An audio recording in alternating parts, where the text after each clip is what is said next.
Today, the video has three parts. First, what's really happening in Iran right now at Khamenei's funeral? And why have the negotiations between the US and Iran been put on hold? And how exactly does this affect Israel?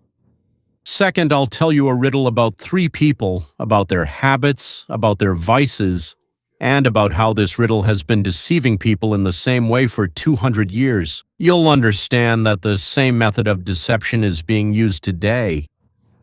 Well, for example, when Trump and Putin are compared in the European and world press. And third, I'll show you specific numbers and specific quotes, who paid whom and how much for weapons for Ukraine, what the NATO Secretary General said about Trump, and how, after all this, the European press writes about him. I mean Trump.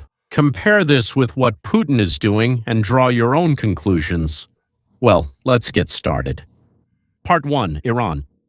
Part Iran. First, Iran.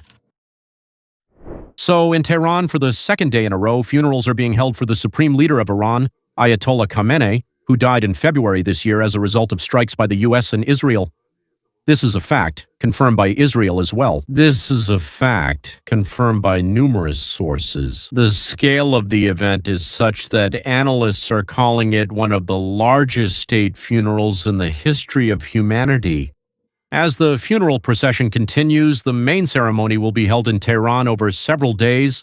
Then it will move to Qom, then Najaf, then Karbala in Iraq, and conclude on July 9th in Mashhad. The crowd is chanting slogans of revenge. This is also a confirmed fact, not just someone's opinion. Against this backdrop, negotiations between the US and Iran have been suspended for at least a week. Trump and the mediators, Qatar and Pakistan, are claiming some progress, as they say. But let's be honest, analysts note that the parties are not even connected yet. They have moved on to the difficult issues. D. Iran's nuclearization and the status of the Strait of Hormuz. What they are negotiating about for so long, God only knows. I don't know. Iran insists on joint sovereignty over the strait with Oman. In other words, they want to, so to speak, take control of international waters. International sea routes, as they are called. The US naturally demands complete freedom of navigation. The positions are not just different for now, they are absolutely irreconcilable. Former National Security Advisor Herbert McMaster publicly criticized the very logic of this deal. According to him, it is Iran that is currently benefiting from the negotiations, since lifting oil sanctions and unfreezing assets will allow Tehran to rebuild its army and rearm its proxies in the region. Iranian so-called hardliners claim exactly the opposite, that nothing of what was signed will actually happen. Here, at least in the memorandum, it benefits the US and brings no benefit to Iran at all. So these are opposing versions, essentially just like the versions expressed by the negotiators about what is actually happening, what has happened, and what they have agreed upon. Well then, let's listen to all the versions. So, here's what's really happening in the Middle East right now. Funerals, calls for revenge, suspension of negotiations, and deep mistrust, I would say, on both sides. And now, the reason why I actually started today's video by talking about Iran, because what's happening there and the way it's being talked about here in the West, these are two completely different stories. Or as they say in Odisha, yeah, that's a world of difference. At the same time, anti-Semites are blowing up the story that supposedly Trump and Netanyahu have fallen out for good, that they hate each other, and that Trump publicly says that, well, that Netanyahu is a liar, and all he wants is to be re-elected, and he doesn't care at all about either Israel or the United States of America.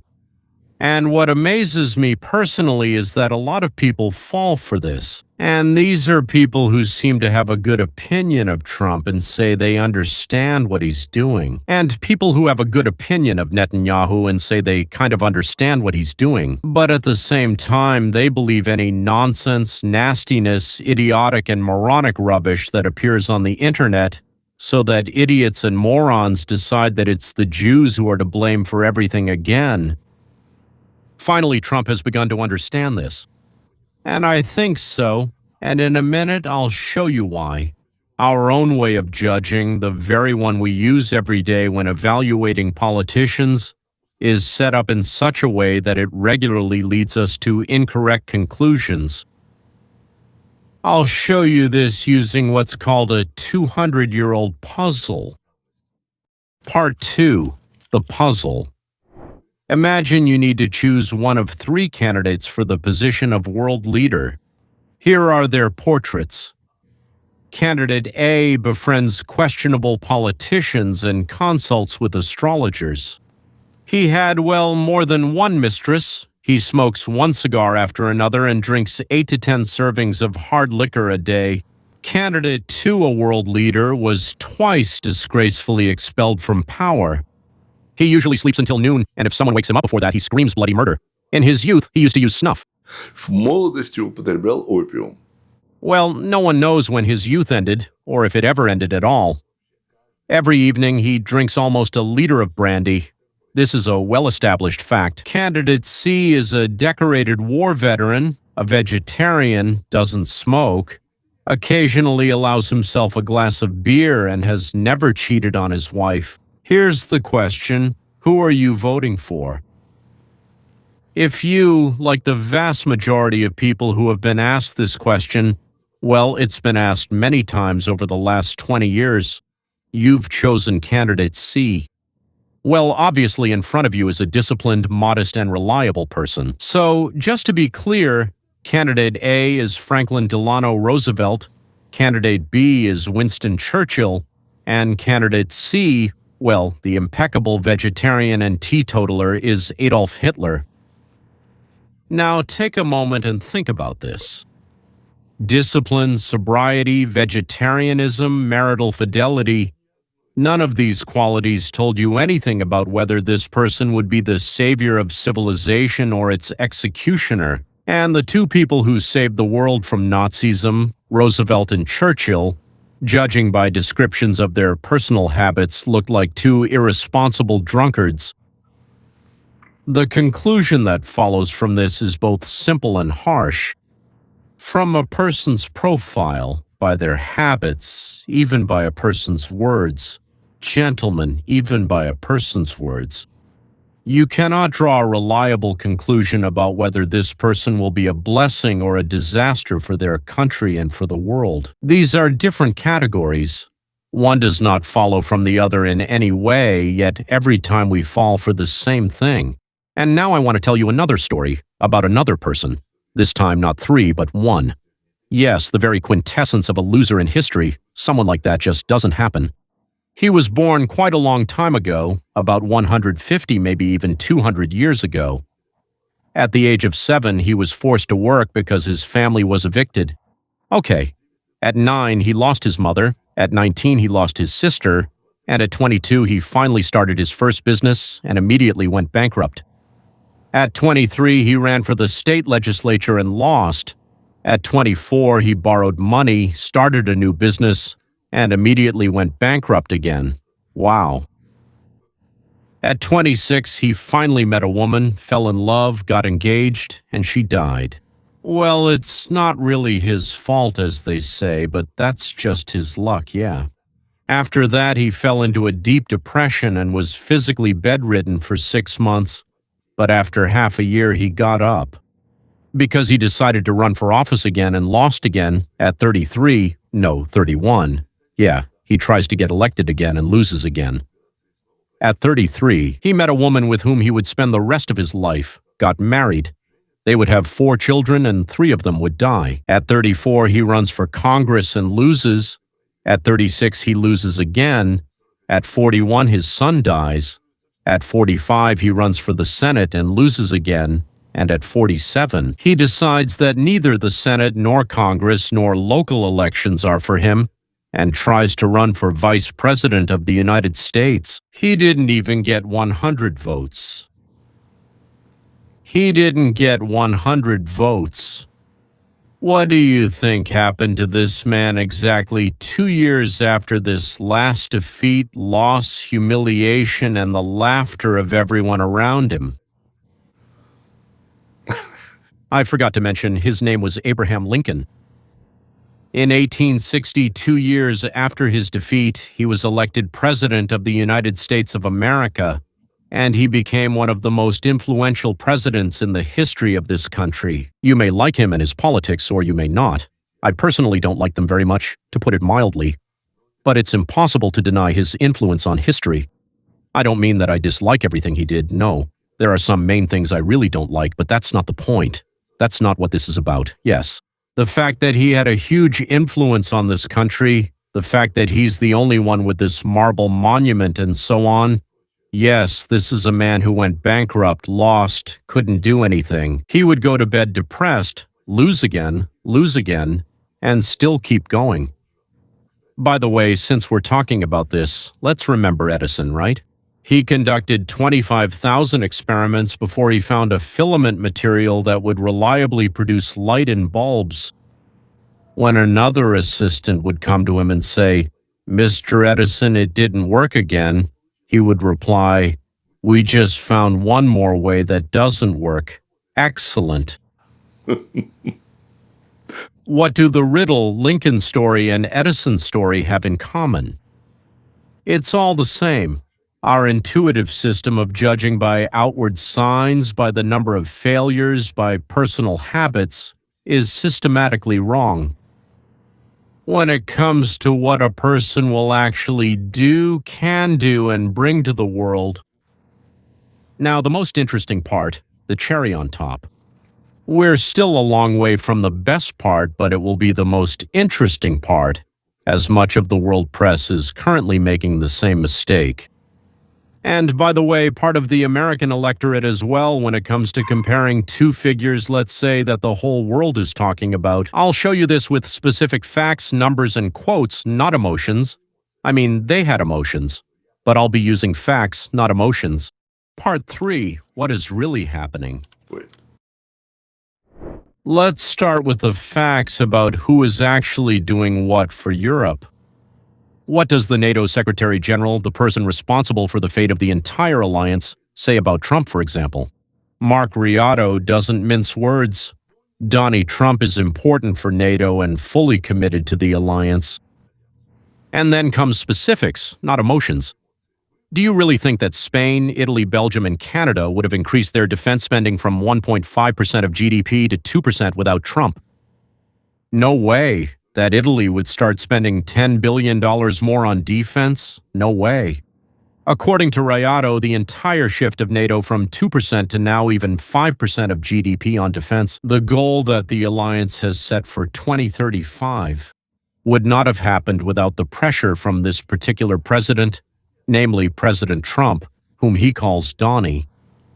At the same time, Germany increased its defense spending from a modest $70 billion per year in 2021, to $160 billion by 2029.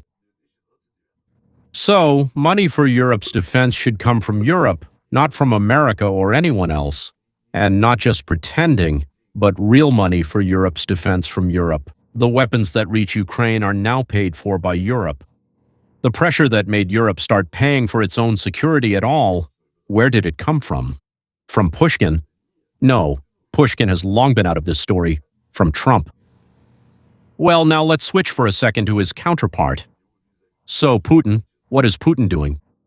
From February 24, 2022 to May 2026, the verified number of civilian casualties in Ukraine, according to the UN Human Rights Office, is 62,716 people. Of those 16,000, I can't remember, 16,000 killed. Могу вспомнить. 16 тысяч погибшие. And it's not getting better, it's getting worse. May of this year was the bloodiest month since April 2022. In 1,000 days of war, almost 1,500 educational buildings and more than 600 medical facilities have been destroyed or damaged. Gentlemen, they're just hitting educational institutions directly. Kindergartens, schools, elementary classes, high school classes, universities, anything at all. And more than 600 medical facilities are being targeted deliberately. It's not like it's accidental for them sometimes, when they try to shoot at military targets. No, they are deliberately, by order of their commander-in-chief Vladimir Putin, hitting kindergartens, hospitals, hospitals. The number of children dying or getting injured in Kyiv and the region alone has increased almost 4 times in a year. Last year, it was just a quarter of that, and now it's going up. They are deliberately targeting kindergartens. From October last year to March this year, there have been at least 423 strikes on energy facilities. Hundreds of thousands of people were left without heat and water at minus 23 degrees. The UN has documented executions. At least 120, 129, it was some number like that for Ukrainian prisoners of war. Executions. They signed all the declarations, of course. They didn't care. As they explained to me in the Soviet Union, when the Henchenkos signed something, I tried to explain to the policeman that the Henchenkos had signed it. He said, they didn't sign it for you. I understood. And in addition to that, during the period from 2024 to 2026, 144 suspicious cases were recorded. Reports, as they put it, of suspicious drone sightings over 13 European countries. So, airports in Germany, Spain, and Denmark were closed because of this. The Institute for Strategic Studies in London considers it highly likely that Russian ships, part of the Shadow Fleet, were used to launch these drones. Well, it's a direct test of NATO's readiness. Here's the question. Has Trump killed even a single European? No. Well, no. Yes. Did he seize any territory? Yes. No. The only truly sharp episode was the outcry about Greenland. It ended with a soft maneuver by Trump after a conversation with Rutte, or maybe it was a soft maneuver by NATO, who knows. So Trump didn't fire a single shot and didn't seize any land. He got everything he wanted in Greenland. And now comes the very moment for which we recalled Hitler, Churchill, and Lincoln. If you look at how a significant part of the European press writes, it turns out that what they write about Trump and Putin turns out to be surprisingly similar. Let me remind you, Trump hasn't killed a single European yet. Trump is called an imperialist, a threat to democracy, a destroyer of order. Putin faces criticism, but in a different way. He's labeled an aggressor, enemy, and source of war. But they almost never call Trump an enemy.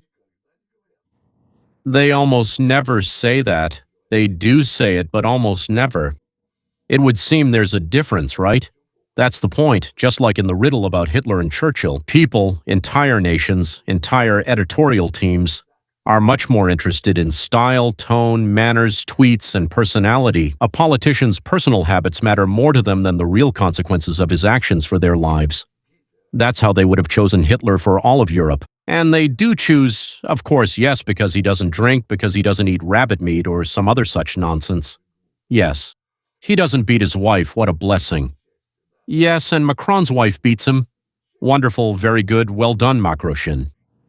One leader is forcing Europe to pay for itself. For what? For Europe's defense. And he's making the alliance finally build up its military strength. After, well, actually 10 or 20 years of complacency. And the second leader eliminates, kills tens of thousands of people, destroys hospitals and schools, flies drones over European airports, and gives Iran a reason to keep the whole region on edge. But they talk about them the same way, with the same tone, with the same hatred. I would even say this, how Trump is hated more than Putin. And if you asked, I think, Europeans, like, you only have two options, being taken over by Trump or being taken over by Putin, which would you choose? I suspect they would say, Putin. Putin. And yet a significant part of public opinion, according to at least one poll, as many as 82% of Europeans consider Trump an autocrat, inclined toward, as they call it, authoritarianism. Authoritarianism. Finally said the word, right? So, and they mention him in the same breath as Putin, but they're harsher about Trump. A Finnish researcher from Norway, nothing you can do about it. It happens, right? They write, she writes, Both Trump and Putin are promoting the same narrative about a dying Europe. So what? Well, they both have two legs too, and one nose each and two ears. And it's true they both really say that, and I say that too. But the same rhetoric doesn't mean the same consequences for Europe. Bastards, stinking bastards. Trump's words about Europe are unpleasant. Putin's drones and missiles over Europe kill. Unpleasant, they kill. They kill, they're unpleasant. There it is, the same mistake as with Hitler the vegetarian. We confuse style with essence, words with action, manners with results. They just don't like that he's a redhead. The way he talks, the way he waves his hands, and the way he says things, and so on, right? If you judge Lincoln by the number of his failures, you would never bet a cent on him. And if you judged Hitler by his habits, you would have chosen him as an impeccable leader.